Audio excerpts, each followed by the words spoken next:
आज का टॉपिक है अपवर्त, अपवर्तक,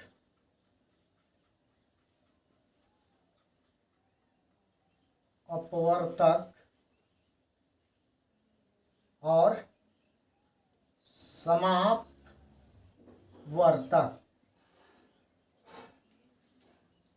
आज हम इन्हीं टॉपिक पर चर्चा करेंगे। जैसे पहला में है अपवर्त। अपवर्त हम किसे कहते हैं? तो हमें यह अपवर्त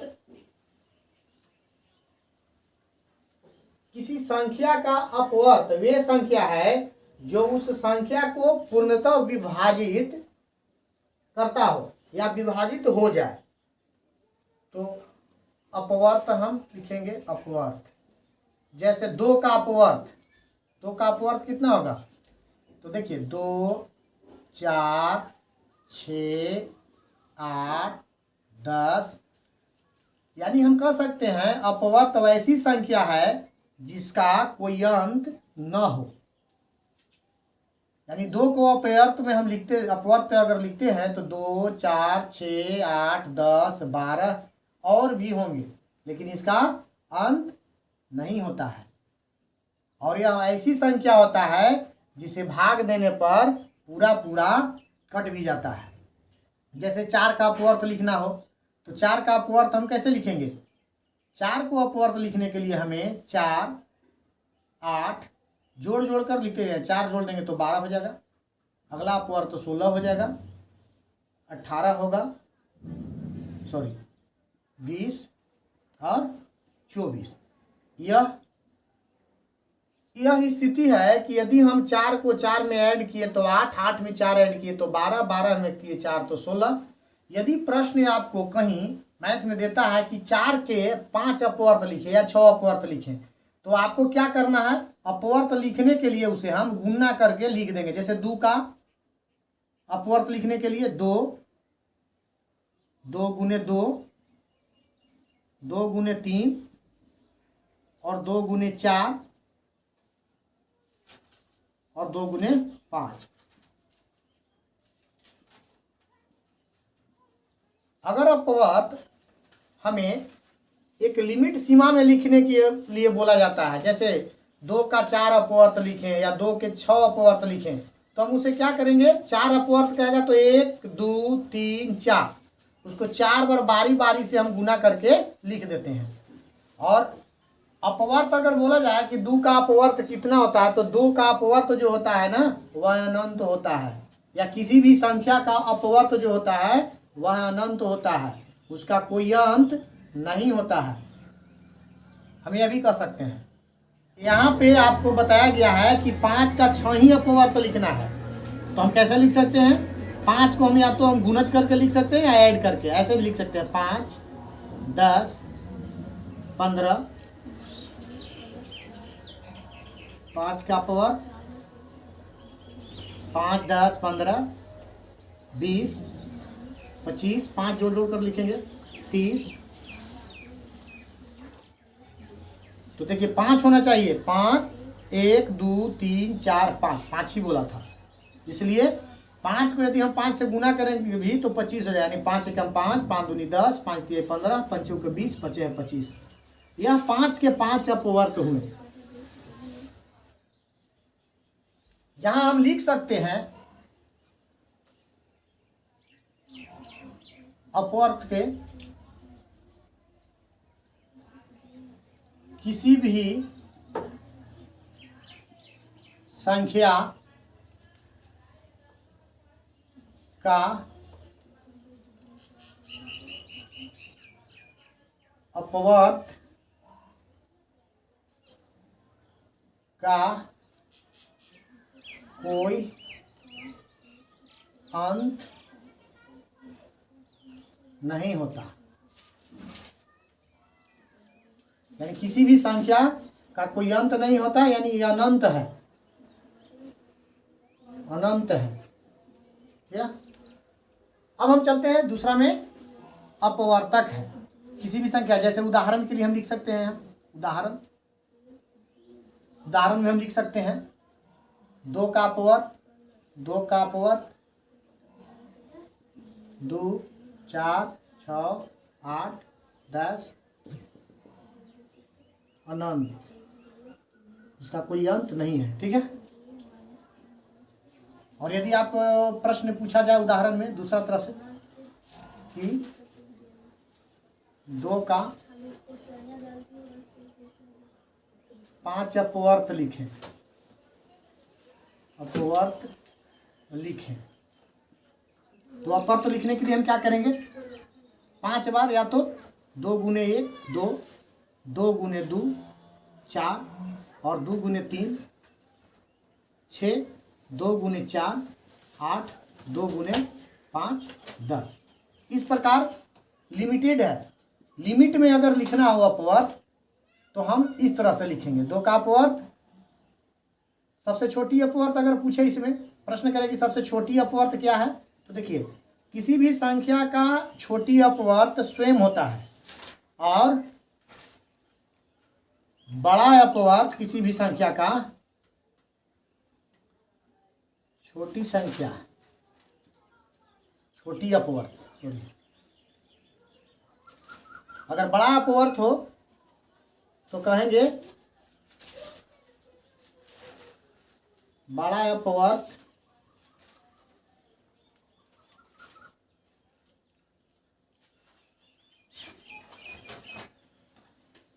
मालूम नहीं किया जा सकता, मालूम नहीं किया जा सकता। किसी भी संख्या का छोटा अपवर्त उसका स्वयं नंबर होता है, यानी 2 का अगर अपवर्त है तो 2, लेकिन यदि उसका बड़ा अपवर्त पूछे तो हम उसे लिख सकते हैं या बोल सकते हैं कि बड़ा अपवर्त मालूम नहीं किया जा सकता।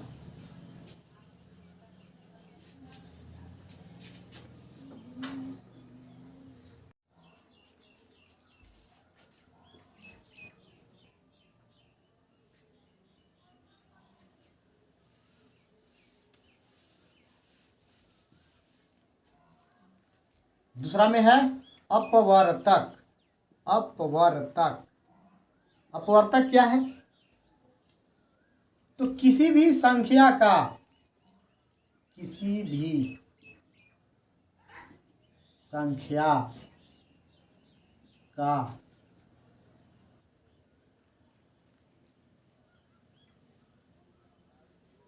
अपवर्तक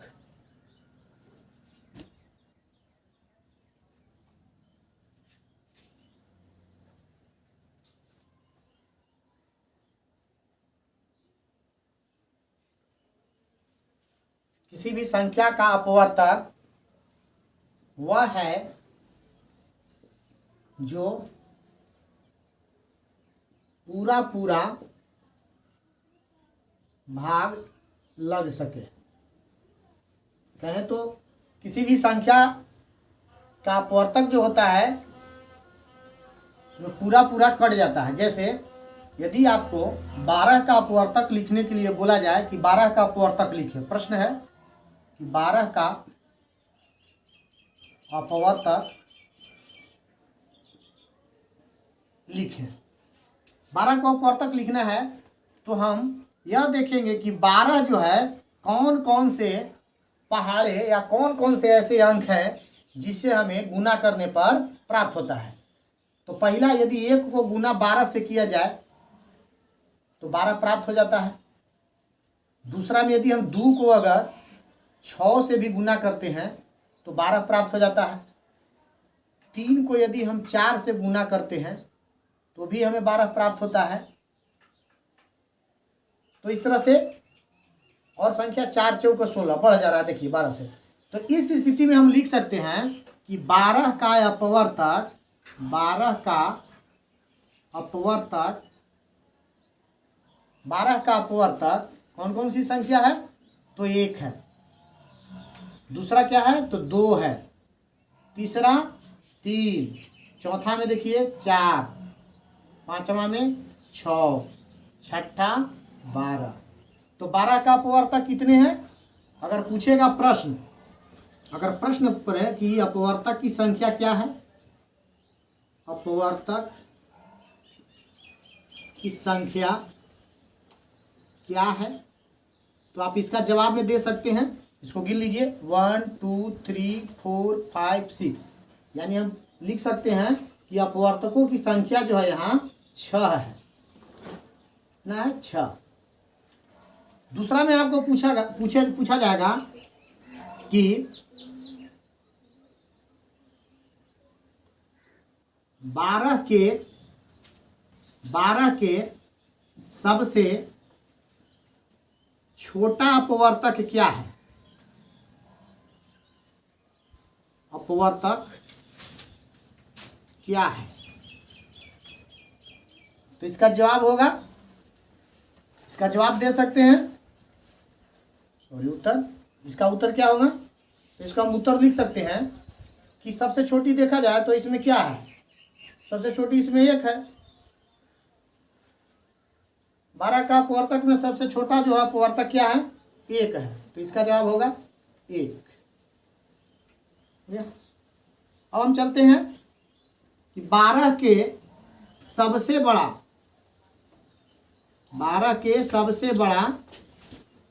अपवर्तक क्या है? तो इसका उत्तर क्या होना चाहिए? तो देखिए इसमें सबसे बड़ा कौन है? 1 2 3 4 6 12। इसमें सबसे बड़ा अपवर्तक देखिए 12 का अपवर्तक हम लिखे थे यहाँ पे 1 2 3 4 6 12। तो इसमें हम कह सकते हैं कि सबसे छोटा अपवर्तक इसमें 1 है, लेकिन जो बड़ा अपवर्तक होता है वह किसी संख्या का स्वयं जो होता है संख्या, वह बड़ा अपवर्तक कहलाता है। जैसे 12 का बड़ा कहेगा तो 12 होगा। इसका उत्तर हम लिख सकते हैं 12 के अपवर्तक क्या होगा? तो 12। ठीक है। तो इससे अपवर्तक से पूछे जाने वाले प्रश्न आपको सबसे, यदि कहीं भी पूछेगा तो बोलेगा किसी भी संख्या का अपवर्तक लिखना है तो उसको देख लेना है किसकी संख्या को गुणज करने पर हमें 12 प्राप्त होता है। 12 को प्राप्त करने के लिए कौन कौन सी संख्या? तो 1 गुने 12, 2 गुने 6, 3 गुने 4। दूसरा प्रश्न उठता है कि अपवर्तक लिखने के बाद में दूसरा पूछता है कि इसकी अपवर्तकों की संख्या क्या है? तो अपवर्तक की संख्या, दूसरा में अपवर्तक की संख्या क्या है? तो इसमें जो भी गुणज करने पर 12 प्राप्त किया, कौन कौन सा ऐसा अंक है या जो कौन कौन से ऐसे पहाड़ा है जिसे पढ़ने पर हमें 12 आता है? तो 1 2 3 4 6 12। 1 को 12 बार, 2 को 6 बार, 3 को 4 बार, 4 को 3 बार और 6 को 2 बार और 12 को 1 बार से हमें आता है। तो यह कुल संख्या कितनी है अंकों की, अपवर्तकों की संख्या? तो 1 2 3 4 5 6 समाप्त हुआ। तीसरा प्रश्न पूछा है कि 12 की सबसे छोटा अपवर्तक क्या है? तो किसी भी संख्या, चाहे कोई भी संख्या हो, किसी भी संख्या का सबसे छोटा अपवर्तक जो होता है वह 1 होता है। याद रखिएगा, किसी भी छोटे या बड़े कोई भी संख्या हो, 12 हो 15 हो 20 हो, किसी भी संख्या का सबसे छोटा अपवर्तक जो होता है वह 1 होता है। यहाँ पे देख सकते हैं। और किसी भी संख्या का बड़ा अपवर्तक, 4 अगर प्रश्न देखें तो 12 के सबसे बड़ा अपवर्तक क्या है? तो 12 का सबसे बड़ा अपवर्तक क्या है? देखिए सबसे बड़ा में 1 है या 12 है? इसमें 12 है। देखिए इसमें 1 है या 12 है? तो 12 है। ये सबसे बड़ा अपवर्तक हुआ और यह सबसे छोटा। तो किसी भी संख्या का सबसे छोटा अपवर्तक 1 होता है और बड़ा अपवर्तक उसका स्वयं नंबर होता है। जो प्रश्न किया है, अपवर्तकों की संख्या पूछे तो आपको इस तरह से मल्टीप्लाई करके देख लेना है।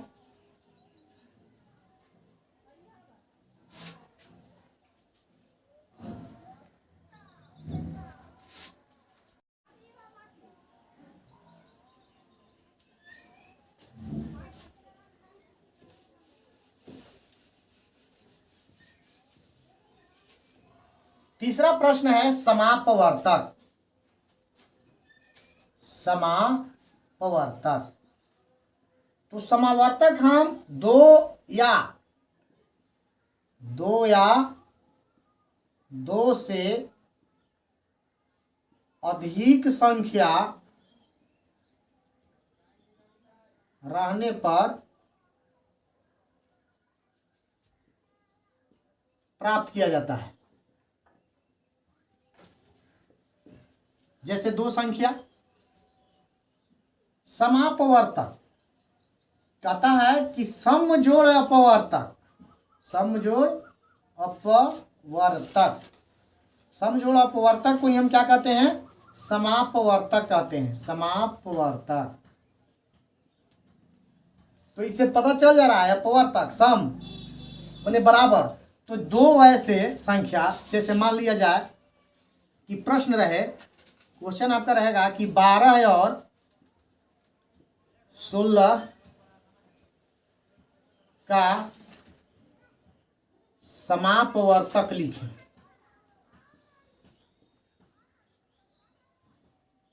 ठीक है, तो देखिए समावर्तक का भी अंत होता है। जैसे 12 को हम लिखेंगे तो कौन कौन सी संख्या से हमें गुना करने पर 12 या कौन कौन सी संख्या से भाग देने पर 12 पूरा पूरा कट जाता है।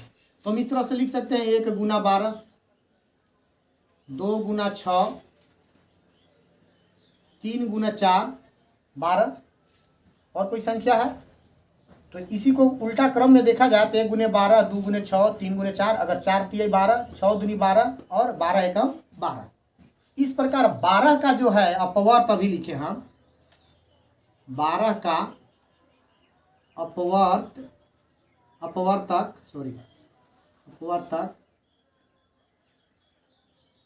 1 2 3 4 6 12। यही अगर 16 का, और 16 को देखिए 16 को निकाला जाता है तो 16 में निकालेंगे तो 1 से 16, 2 से भी 8 बार पढ़ने पर 16 आता है, 3 से नहीं आता, 4 को यदि हम 4 बार पढ़ेंगे तो 16 आएगा, 5 से नहीं आएगा, 6 से भी नहीं आएगा, फिर 8 से आएगा और 16 से आएगा। इस प्रकार हम लिख सकते हैं कि 16 का अपवर्तक, 16 का अपवर्तक 1 2 4 8 और 16 है, 16 है। प्रश्न क्या कर रहा था कि 12 और 16 का समावर्तक लिखें, समापवर्तक लिखें। तो हमने समापवर्तक का अर्थ क्या होता है, समजोड़ अपवर्तक, वैसा अपवर्तक जो दोनों में बराबर हो। तो देख सकते हैं हम 12 और 16 में कौन कौन सी ऐसी संख्या है जो दोनों में बराबर है। तो हम इसे लिख सकते हैं जैसे 12 में 1 और 16 में भी 1, तो जो दोनों में संख्या दोनों का मिल रहा है 12 और 16 में, हम लिख देंगे 1 मिला। ऐसे ना लिख करके हम एक साथ लिख सकते हैं यहाँ पे, जैसे 16 का अपवर्तक कितना था, 1 2 4 8 से भी 8 दूनी 16, 16 एकम 16। ठीक है, इसको इरेज कर दे रहे हैं यहाँ से। अब यहाँ से हम टैली कर लेते हैं। तो अब समापवर्तक लिखना है हमको, लिखेंगे 12 और 16 का समापवर्तक बराबर। समावर्तक लिखने के लिए हम क्या किए सबसे पहले, तो 12 और 16 को हम सबसे पहले अपवर्तक लिखेंगे, 12 का भी अपवर्तक लिख लिए और 16 को भी अपवर्तक लिखेंगे। अब हमें समावर्तक लिखने के लिए इन दोनों संख्याओं से देखना है कि कौन कौन सी संख्या दोनों में सम, दोनों अपवर्तक बनाए तो दोनों में बराबर कौन कौन से अपवर्तक हैं। तो देखिए 1, दोनों में 2, 1 2। अब ये देखिए यहाँ से 4 टैली कर गया, तो हम लिख सकते हैं कि 1 2 4 जो है वह 12 और 16 का समापवर्तक है। तो मैं आशा करता हूं कि आज का टॉपिक जो था आपका अपवर्तक, अपवर्त हम उसे कहते हैं किसी भी संख्या के अपवर्त का कोई अंत नहीं होता है। अपवर्तक कहा जाए किसी भी संख्या के अपवर्त का कोई अंत नहीं होता।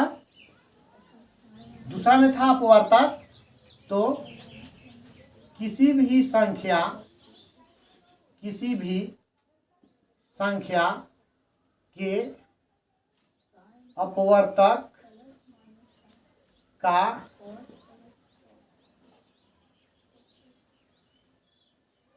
अंत होता है, यानी यह एक सीमित रहता है कि किसी भी संख्या का अगर है तो स्वयं होता है। और समापवर्तक वैसी संख्या जो दो या दो से अधिक संख्याओं का अपवर्तक आपस में अपवर्तक लिखने पर क्या है, जो दो या दो से अधिक संख्याओं का अपवर्तक लिखने पर आपस में जो संख्या समान होता है उसे ही हम समापवर्तक कह सकते हैं या समावर्तक कहते हैं। तो मैं आशा करता हूं कि आपका आज टॉपिक जो था अपवर्तक और समावर्तक से संबंधित पूरी तरह से समझ में आ गया। यदि किसी भी प्रकार की इस वीडियो में त्रुटि दिखे तो कृपया मैसेज में जाकर टाइप करें। सो मैं आशा करता हूं आप चैनल को सब्सक्राइब जरूर करेंगे। सो धन्यवाद। जय हिंद।